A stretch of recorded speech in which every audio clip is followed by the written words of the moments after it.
वीरेंद्र यादव हाँसी से सभी साथियों को नमस्कार। चेंज इन नेशन, इस पे कुछ बातें आप सभी साथियों के साथ में शेयर करना चाहता हूँ। फर्स्ट, लाल किले पर 28 फुट के सुभाष चंद्र बोस की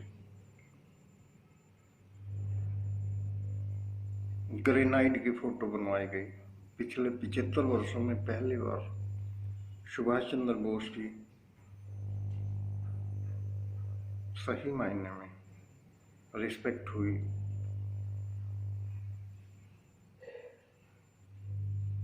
नंबर सेकंड, वंदे मातरम गीत जिस गायककार ने लिखा वो मद्रास से थे।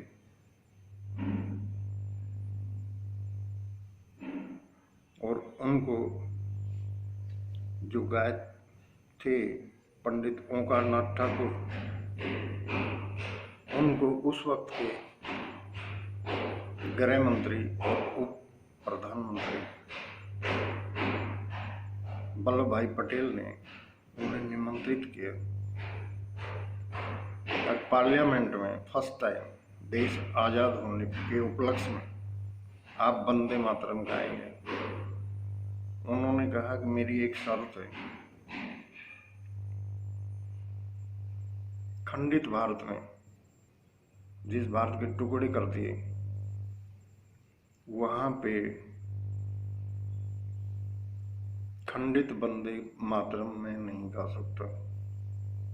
अगर मुझे आप बुलाकर वंदे मातरम मेरे से गवाना चाहते हैं तो जो मैंने 22 लाइन का वंदे मातरम लिखा, अखंड वंदे मातरम, वह 22 लाइन का वंदे मातरम मैं गाऊंगा। अगर आपकी इच्छा हो तो मुझे बुला सकते हैं, अदरवाइज आपकी चॉइस है। इस आग्रह को सरदार वल्लभ भाई पटेल ने एक्सेप्ट किया और उन्हें बुलाया गया और उन्होंने अखंड वंदे मातरम जो 22 लाइन का है वह फर्स्ट टाइम पार्लियामेंट में गाया। और उस गायक का एक बार दोबारा मैं रिपीट कर देता हूँ। पंडित ओंकारनाथ ठाकुर थे जो मद्रास से बिलोंग करते थे, जिन्होंने वंदे मातरम लिखा और गाया। और वही वंदे मातरम 22 लाइन का अब जो न्यू पार्लियामेंट नरेंद्र मोदी जी ने बनवाई है सेंट्रल व्यवस्था, इसका सेशन बहुत जल्दी शुरू होने वाला है और वहाँ पे वंदे मातरम हमेशा गाया जाएगा।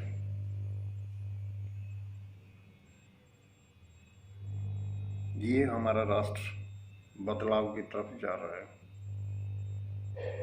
जिसको मूलभूत बदलाव कहते हैं। जहाँ पे हमारी संस्कृति से छेड़छाड़ की गई, अब वो वास्तविक संस्कृति दोबारा कायम की जा रही है। चाहे वो मंदिर की विस्थापना हो, चाहे उसका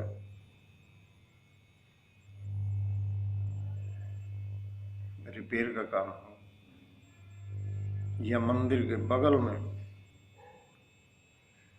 जानबूझ के वामपंथियों ने कोई मस्जिद बना दी, कोई मजार बना दी, उनको तोड़ने का सफाई का अभियान अब इस राष्ट्रवादी सरकार में चल रहा है। नंबर थर्ड, राष्ट्रपति भवन के भीतर गार्डन का नाम मुगल गार्डन है। दिसंबर 2022 में इसका नाम मुगल गार्डन को हटाकर स्वामी विवेकानंद गार्डन रखा जाएगा।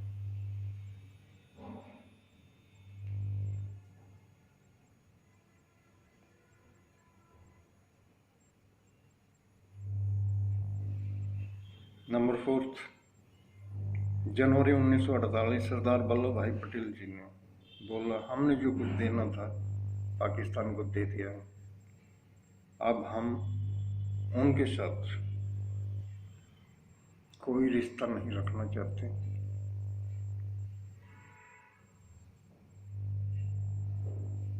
और डॉक्टर अंबेडकर ने महात्मा गांधी को उस वक्त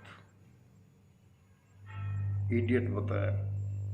अब उनकी वजह से पाकिस्तान बना, अदरवाइज पाकिस्तान बनना नहीं था।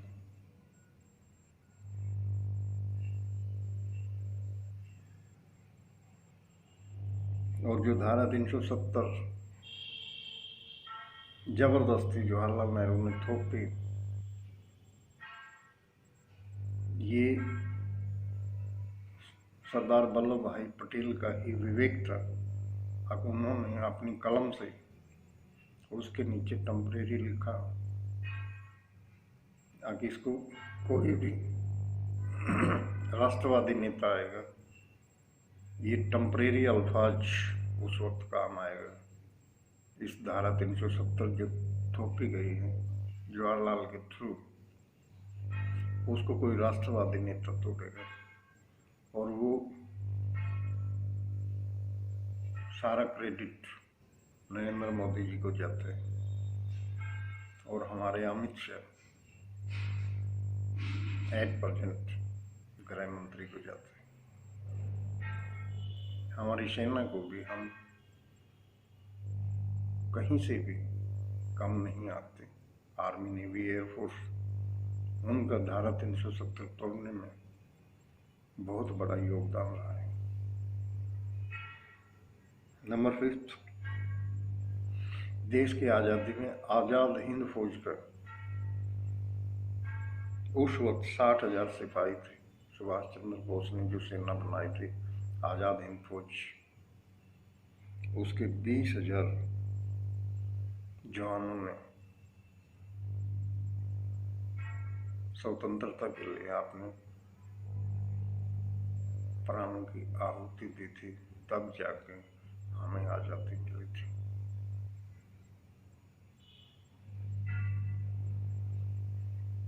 नंबर 6, आज रोजगार के नाम पे बाहर से जो इंटरनेशनल कंपनियां आ रही हैं, जैसे रेलवे के इंजन चेन्नई में बनाए जा रहे हैं, कपूरथला में, और उत्तर प्रदेश के अंदर बरेली में जहाँ कोच डब्बे बनेंगे उनकी मैन्युफैक्चरिंग होगी, तो 6 लाख बच्चों को रोजगार दिया जाएगा। ये एक बहुत बड़ी अचीवमेंट है। नंबर 7, आज आर्थिक दृष्टि से जिस गति से हमारी जीडीपी की जो ग्रोथ चल रही है, आज हम अमेरिका के बाद में 2nd पोजीशन पे हैं। हमने चाइना को पछाड़ दिया है। किसी वक्त चाइना मैन्युफैक्चरिंग हब होती थी, आज 2022 में इंडिया मैन्युफैक्चरिंग हब है। फ्रांस, रसिया, अमेरिका, चाइना जो हथियारों की होड़ में सबसे आगे थे, आज उनको भी पीछे छोड़ दिया है। और आज हमारा नेशन, चाहे वो एरोप्लेन हो, चाहे मिसाइल हो, चाहे फाइटर जेट हो, या लाइट मशीन गन बनानी हो या गन बनानी हो, वो सारा कुछ इंडिया में मैन्युफैक्चरिंग हो रहा है। ये एक बहुत बड़ी उपलब्धि है। नंबर 8, आज भारत उस नक्शे कदम पे चल रहा है जो पूरी दुनिया का नेतृत्व करने में सामर्थ्य है। और कल जो वोटिंग हुई उसमें अमेरिका की वोटिंग में भारत ने पछाड़ दिया और भारत को सर्वसम्मति से 1 साल के लिए 100 से ज़्यादा मीटिंग इंडिया में होने जा रही है, और वो भी इंटरनेशनल लेवल पे।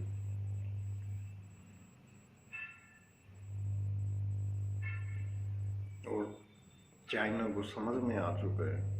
अब ये जो प्रेसिडेंसी इंडिया को मिली है, मोदी जी को मिली है 1 साल के लिए, इसमें चाइना और पाकिस्तान का ब्लैक लिस्ट में जाना गए हैं, क्योंकि म्यांमार में उग्रवादियों को फंडिंग की थी चाइना ने, और इसके पुख्ता सबूत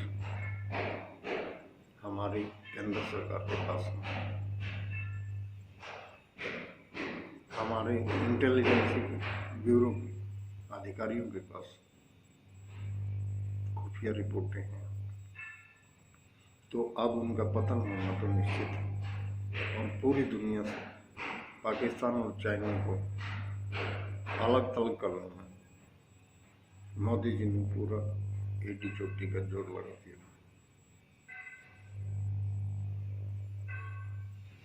नंबर 9, अब हम यूनाइटेड नेशन सिक्योरिटी काउंसिल के 27 सदस्य बनने की तरफ अग्रसर हैं, और बहुत जल्दी ऐसा होने वाला है। अमेरिका को भी समझ में आ गया, अब भारत के बिना हम चाइना को काउंटर नहीं कर सकते। हमारे अकेले के बलबुद्धि की बात नहीं है, इसलिए उनकी मजबूरी है हमारे साथ रिलेशन रखना। और रशिया को समझ में आ गया है, अब जो रियल फ्रेंडशिप जिसको बोलते हैं, जब पूरी दुनिया यूक्रेन रूस के युद्ध में रशिया के खिलाफ खड़े थे, तब नरेंद्र मोदी पुतिन के साथ थे। हमने अमेरिका का दबाव नहीं माना, और नाटो का भी हमने कोई दबाव नहीं माना। नाटो में जो यूरोप के अंदर 27 मुल्क हैं, वो 27 के 27 मुल्कों ने अपनी तरफ से प्रतिशत देने का, दबाव डालने की कोई कोर कसर नहीं छोड़ी, लेकिन मोदी जी उनके आगे झुके नहीं। उन्होंने बता दिया, अब हम अपनी बुद्धि और विवेक से 138 करोड़ भारतीयों के हक में काम करते हैं, उनके फेवर के लिए काम करते हैं, और इसीलिए पब्लिक ने हमारे को प्रधानमंत्री बना रखा है। ये उन्होंने सिद्ध कर दिया। नंबर 10, आज भारत हर दृष्टि से, चाहे वो कूटनीति हो या हमारी आर्मी नेवी एयरफोर्स की शक्ति हो, या हमारे वैज्ञानिकों का, जो वैज्ञानिक हैं DRDO के, इसरो के, जिन्होंने पूरी दुनिया में तहलका मचा रखा है। हम किसी भी फील्ड में दुनिया के किसी भी नेशन से आज हम पीछे नहीं हैं। हम अग्रिम पंक्ति में आते हैं, पहली कतार में, और वो भी नंबर 1। थैंक यू, धन्यवाद, शुक्राना। एक बार पुनः सभी साथियों को हार्दिक अंतिकम से नमस्कार। मेरा सभी साथियों से गुजारिश है, आप अपने चैनल वीरेंद्र यादव MV को लाइक करें, शेयर करें और सब्सक्राइब जरूर करें। Thank you, God bless you.